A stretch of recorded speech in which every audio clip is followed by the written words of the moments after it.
Hey guys, it's Cece, and today I'm here to talk about all of the books that I read in October. So in the last few months, I have been reading less books per month than I used to, which is fine with me and it wasn't bothering me that much. But I would just like to say that in October of this year, I finally located my intense motivation to read again, and I read 11 books in October. So without further ado, let's get into some mini reviews of all 11 things that I read in the month of October, and we are going to start with my lowest rated book and work my way up to my highest rated book, which I'm pretty sure you can guess what it is.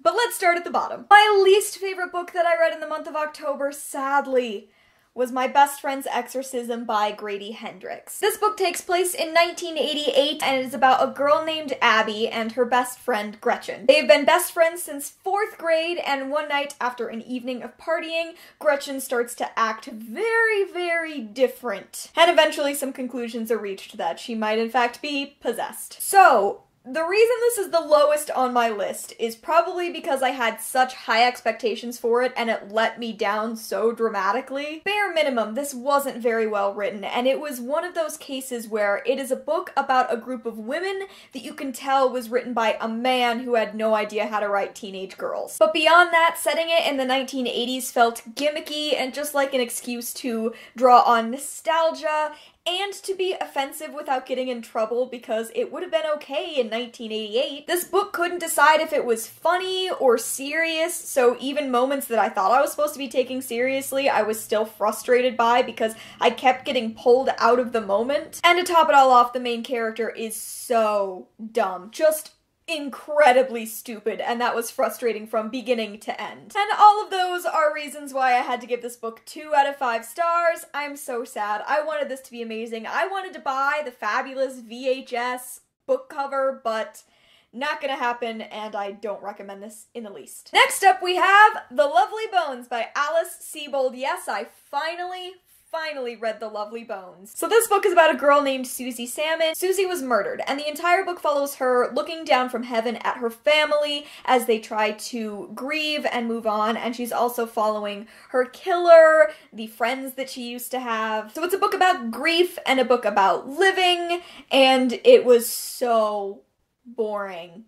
This took me a month and a half to read. Like, seriously, I started this back in August and I've just been reading little bits at a time because I get so bored that I keep falling asleep. And I don't have much more to say about this book beyond the fact that it was boring, except for the fact that there was, I think, a queer lady side character whose storyline I don't feel was handled well at all. Like, the fact that I had to say, I think there was a queer girl side character should say enough. At one point there was definitely a confirmation that she only liked girls, but things got really weird from there on, and I wasn't a very big fan of how it was handled. But I finally read this book.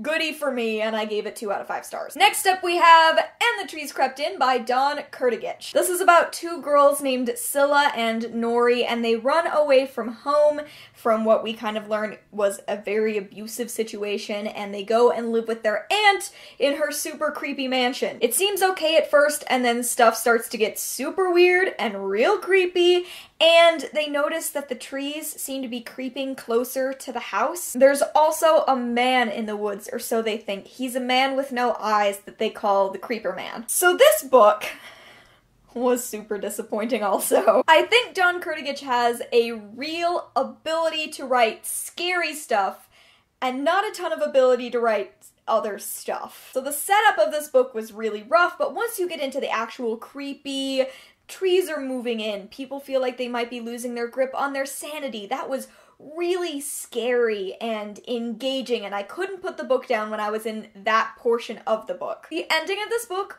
was abysmal. It was like it all of a sudden changed genres, and anything that was good about this book was sucked out of it in the last, like, 30 pages. I just don't understand the point of the ending or how we got there. It was annoying and a letdown after spending my time reading the book I thought I was reading. So I wound up giving this book 3 stars, maybe a 2.5. It had a real strong middle, but the ending was a huge no, and I would never see myself rereading this because of it. Okay, on to The Murders of Molly Southbourne. This is by Tade, Thompson, and Tor.com Publishing sent me this novella. Thank you very much to them. This is a novella about a girl named Molly Southbourne, and every time she bleeds, a new Molly is born, and she is intent on murdering the original Molly. A bunch of people have asked me in the comments of previous videos if this means Molly gets her period. How does that happen?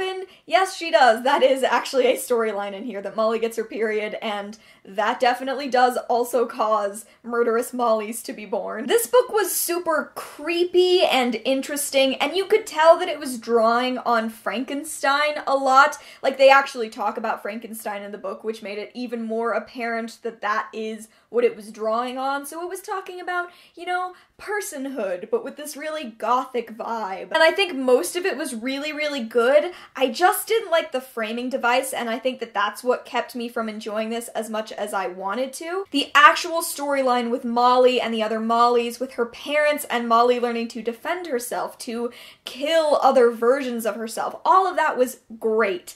It just got to this framing device, the reason why the story was being told, and that was a lot weaker than everything else. Not that that made this a bad novella. I definitely highly recommend it. It's creepy and great for this time of year. It was a perfect October read, but because of that framing device, I wound up giving this a 3.5 out of 5 stars instead of a 4. I definitely really enjoyed it. I just thought that that framing device could have been a lot stronger. Next, we have the only ebook I read, and that is Caroline's Heart by Austin Chant.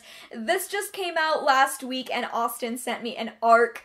I am so happy that he sent me this book. This is the third novella I've read by Austin Chant this year, and I am so glad that I found his books. In case you don't know who Austin Chant is, he also wrote Peter Darling and Coffee Boy. He writes trans own voices books, and they're all phenomenal. Caroline's Heart is set in the 1800s, and it is about a cowboy named Roy and a witch named Cecily. Cecily lost her true love, and all that is left is a clockwork heart, and despite the fact that she's been told there is no way to bring back the dead, she really wants this person that she loved to come back. Roy is just trying to stay under the radar. He's been on his own for years, but when he is mortally injured, Cecily has to decide if she's willing to give up this heart, the only chance to bring her true love back, in order to save Roy. So while no actual terminology is used because this is set in the 1800s, and so words aren't really available, Roy and Cecily are both very clearly trans, and it's talked about for both of them, and they're both queer in other ways. I don't know if you would say bisexual, pansexual. They both express attractions to multiple genders. Suffice it to say, this book is phenomenally queer and full of witchcraft. I love everything Austin Chant writes. He writes these romances, and I can't help but fall in love every time. He creates these characters that are so deeply likable and that you root for and love, even if you're only with them for a short period of time. Everything that I've ever said about any of Austin Chant's other books apply to this book too. I really, really loved it. And I mean, it was queer and witchcraft and historical fiction. There were cowboys and magical prosthetics, and I just adored this book, which I gave 4 out of 5 stars, and I highly encourage you to go and pick up this novella as well. Plus, go read everything else Austin Chant has ever written. It's all so great. Okay, next thing I want to talk about is American Housewife Stories by Helen Ellis. This is a short story collection, which usually I don't love, but I loved this book. This collection is 12 stories about modern American housewives, but they all have these really upsetting and occasionally gruesome twists. It's this world of really dark domesticity that I loved being a part of, and that reminded me a ton of my thesis, which is maybe why I enjoyed it as much as I did. My 3 favorite stories were The Wainscoting War, which was all emails. I loved that one. I also loved Hello, Welcome to Book Club, as well as the last one, which is My Novel is Brought to You by the Good People at Tampax. Every story was original. Every single one was a little bit upsetting and creepy. They all blended together perfectly, from the longer stories to the ones that were only a couple of pages.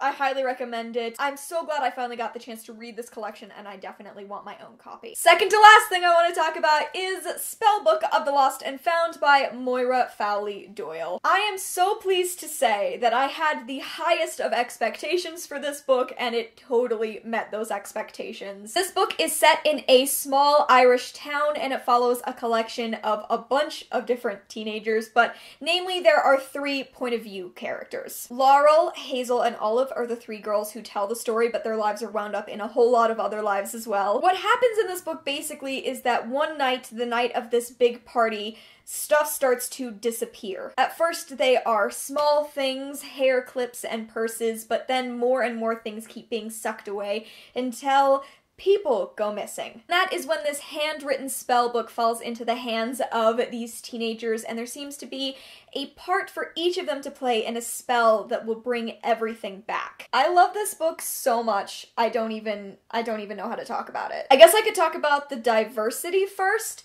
So 2 of the 3 point of view characters are queer. Olive is bisexual and Hazel is a lesbian. We assume she never uses the word lesbian, but she talks about the fact that she only has attraction to girls. Olive explicitly says she's bisexual, and so does her best friend Rose. They say they're the only 2 openly bisexual girls in this town. Olive is also deaf in one ear and uses a hearing aid. Rose is half Indian. It's all very, very good diversity-wise. Plus there's an excellent female-female romance. It's so good. But also this book is really, really magical in this effortless way that I loved. And at times it's super gruesome and creepy. Can't recommend this enough. Please pick it up. It did not get the attention it deserved when it came out this month, and it's great. I gave this book 4 out of 5 stars, and I cannot wait to reread it in the future. So we're at the end. You all know where we are now. The last 4 books I read were all part of a series. My favorite thing that I reread in October was the entire Raven Cycle by Maggie Stiefvater. I reread all 4 books at the beginning of the month, and I feel like I should say something new about them that I already have. So I think it's become fairly obvious that this is a new favorite series for me. I fell completely in love with it over the summer when I read it, since I just reread it only a couple of months later. Oh, I have to show you my shirt. Look! It says the trees speak Latin!